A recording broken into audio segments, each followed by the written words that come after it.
Abagwanyi bagera ku majana 3 bivugwa yuko arabo mu mutwe ugwanya ubutegetsi bw'u Rwanda wa CNRD baraye bashikirije u Rwanda inyuma yo gutabwa muri yompi n'ingabo za Kongo mu ntambara yari imaze iminsi. Leta ya Kongo ikavuga yuko iki ari gice ca mbere c'abantu bangana ku bihumbi 2 babwirizwa gushikirizwa ubutegetsi bw'u Rwanda. Inkuru ya Jean-Claude Mwambutsa ari Kigali. Aba barwanyi bakaba 300 byavuzwe ko bafatiwe mu karere ka Karehe ya Kivu y'Amajyepfo. Baraberekanwe bambuka umupaka wa Rusizi binjira ku murongo bazengurutswe n'abasirikare. Byaboneka ko bamwe bacumbagira abandi bananiwe cyane bigaragarira amaso. Aba barwanyi ngo nabo mu mutwe wa CNRD, umwe muri byinshi irwanyiriza ubutegetsi bw'u Rwanda ku butaka bwa Kongo.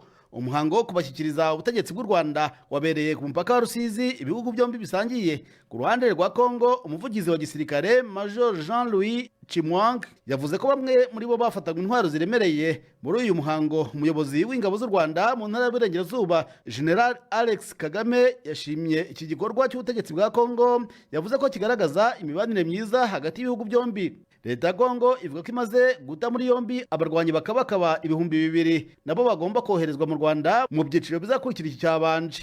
Ifatwa ry'abarwanyi rije rikurikira itabwa muri yombi ry'uwari umuvugizi wabo Major Calixte Nsabimana wakunze kumvikana ku mazina ya Sankara. Uyu yagejejwe mu Rwanda muri mwaka hagati.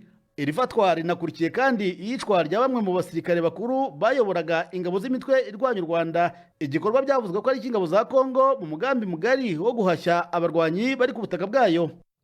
Nubwo igisirikare ca Kongo n'u Rwanda byemeza yuko abo bashikirije u Rwanda ari abagwanyi, Faustin Twagiramungu, umwe mu bayobozi b'urunani MRCD gwitirirwa abagwanyi ba FLN, avuga yuko abarungitswe mu Rwanda ari impunzi zari zaranse gutaha guhera mu myaka ya 1994 canke zavukiye mu mashamba ya Kongo.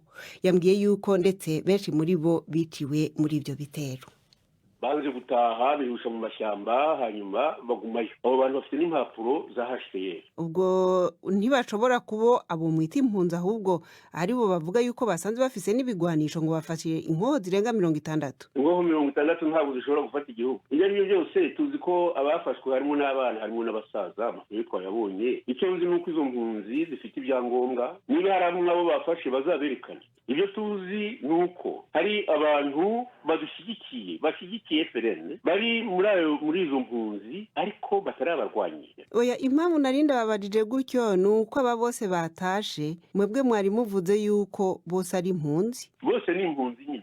Igituma bakwemeza ko ari abasirikare batarwanira mu Rwanda ni hari ikimenyetso bigezaho. Izo nkoho 64. Niba ari abo ngabo bafashe 60 bazabajyana imbere y'inkiko bazavuga aho barwanira. None aho mu mashamba ya Kongo mwebwe muremeza koko yuko abo bantu mwita impunzi bose atabagwanyi barimo? Twebwe turemeza ko nta barwanyi barimo. Bavuze ko niba barimo tabatwe bazaberekanye. Nko muri uwo mugwi batahukanye ejo baravuga yuko harimo nka General Gatabazi Joseph, Batazira Gatos Ave Maria, n'abandi bakoloneli 3 n'abamajoro 4. Aba bose bari mu ngabo zifatanije n'iyi mihari yanyu iri muri P5. Byabaye byiza ko babereka rubanda nabo bakazisobanura bavuga ko bari ingabo za FLN n'uwa nta kibazo kirimo. Ariko niba mwumva ko igihugu gishobora gufatwa n'abantu bageze kuri 6 numvise uvuze, ibyo babesha ko abantu bose bari hariya ngo ari abarwanyi, nawe ukambwira uti none warahira ko nta barwanyi barimo. Biramwemere ko abarwanyi barimo. Abo barwanyi barimo nabo bantu b'abasaza nyine bavuzeho uko bajya kurwana kubera ko nta ntige bagifite. Niba hamagara amahanga, bahamagara abantu bashinzwe HCR, abari nabo babaha. Igitangaje nuko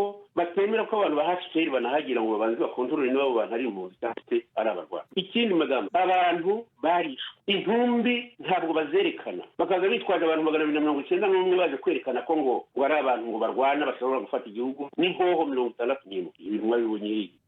Faustin Twagiramungu.